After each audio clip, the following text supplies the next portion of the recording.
معزز سامعین و ناظرین، السلام علیکم ورحمۃ اللہ وبرکاتہ۔ یہ مہینہ ربیع النور شریف کا مہینہ ہے، اور جیسا کہ آپ سبھی جانتے ہیں کہ اسی مہینے کی 12ویں تاریخ کو ہمارے پیارے آقا محمد مصطفیٰ صلی اللہ تعالیٰ علیہ وسلم اس خاک دانے گیتی میں صبح صادق کے وقت حضرت آمنہ رضی اللہ تعالیٰ عنہا کے گھر تشریف لائے جلوہ گر ہوئے۔ آج ہمیں سرکار دو عالم صلی اللہ علیہ وسلم کے بچپن کا ایک واقعہ یاد آیا، اس لیے میں نے چاہا کہ آپ کو شیئر کریں کہ جب ہمارے پیارے آقا محمد مصطفیٰ صلی اللہ علیہ وسلم کا بچپن اس قدر نرالا ہو سکتا ہے تو آپ صلی اللہ علیہ وسلم کی زندگی کس قدر نرالی ہو سکتی ہے۔ میرے دوستو، ہمارے گھر میں جب بچہ پیدا ہوتا ہے تو ہم اسے کھیلنے کے طور پر کھلونا دیتے ہیں،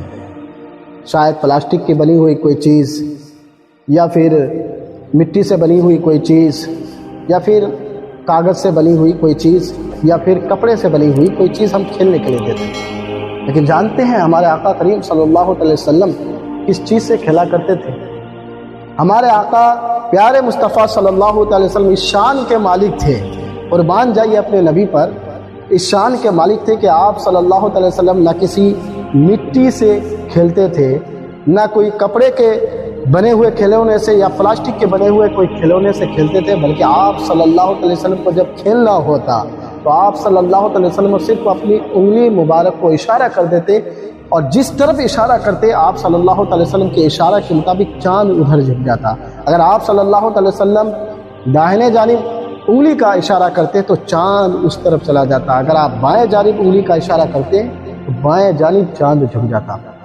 یہ آپ صلی اللہ علیہ وسلم کا بچپن تھا میرے دوست۔ اور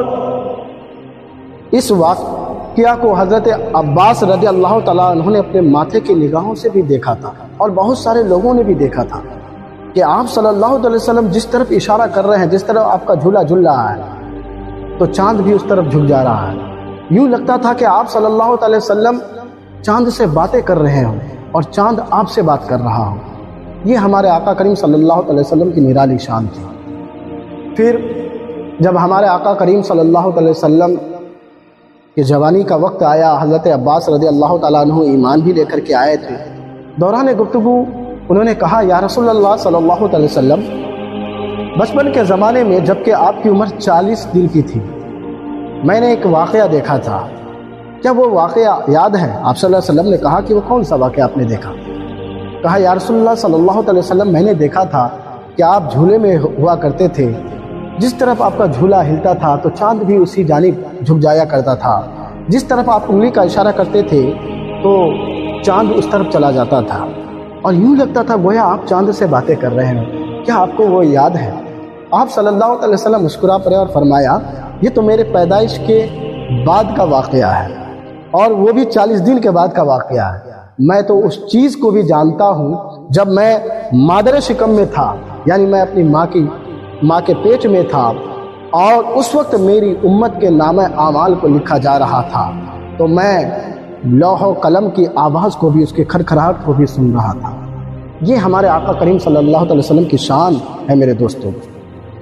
کہ جب امت کے اعمال لکھے جا رہے تھے اور آپ صلی اللہ علیہ وسلم مادر شکم میں تھے، ماں کے پیٹ میں تھے، لوح و قلم کی آواز کو، ان کے کھڑکھڑاہٹ کو سن رہے تھے۔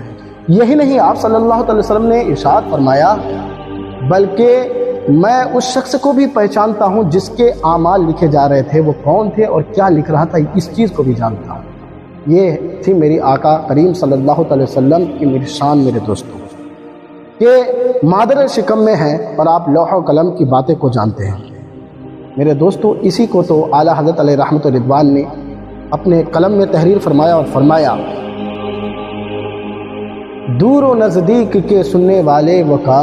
کانے لالے کرامت بلا سلام، جس طرف اٹھ گئی دم میں دم آ گیا، اس نگاہ عنایت بلا سلام۔ اور مزید اعلیٰ حضرت علیہ رحمت رضوان نے ایک شعر میں انگلی کے اشارے سے چاند کے جھکنے کے بارے میں ارشاد فرمایا اپنے قلم سے۔ عاشق صادق اعلیٰ حضرت علیہ رحمت رضوان نے، چاند جھک جاتا جدھر انگلی اٹھاتے مہد میں، چاند جھک جاتا جدھر انگلی اٹھاتے مہد میں، کیا ہی چلتا تھا اشاروں پر کھلونا نور کا۔ یہ واقعہ اعلیٰ حضرت علیہ رحمت رضوان نے شعر میں بھی تحریر فرمایا، کتابوں میں بھی تحریر فرمایا، اور خصائص کبریٰ میں بھی یہ واقعہ ذکر ہے میرے دوستوں۔ اس کے علاوہ اپنوں نے غیروں نے بھی اس کو اپنی کتابوں میں جگہ دی ہے اور اسے تحریر فرمایا ہے۔ یہ میرے آقا کریم صلی اللہ علیہ وسلم کی شان ہے۔ ہم اور آپ خوش قسمت ہیں کہ ایسے نبی کریم صلی اللہ علیہ وسلم کے ہم امتی ہیں میرے دوستوں۔ اس کے علاوہ میرے دوستوں، ہمارے آقا کریم صلی اللہ علیہ وسلم کے بچپن کے بہت ہی بے شمار بہت سارے ایسے واقعات ہیں جو اتنے کم وقت میں بتانا میرے خیال سے پاسبل نہیں ہے۔ دوستو، اس مہینے میں آپ سے ایک چھوٹی سی گزارش کروں گا کہ ہم اور آپ مل کر کے کثرت کے ساتھ ہمارے پیارے آقا محمد مصطفیٰ صلی اللہ علیہ وسلم پر اس مہینے میں خوب درود پاک پڑھیں۔ یہ تو ہر وقت پڑھنا چاہیے، ہر مہینے میں، لیکن بالخصوص یہ ہمارے آقا کریم صلی اللہ علیہ وسلم کے آمد کا جلوہ گری کا مہینہ ہے۔ آپ اور ہم مل کر کے کثرت کے ساتھ درود پاک پڑھیں۔ فقط السلام علیکم ورحمۃ اللہ وبرکاتہ۔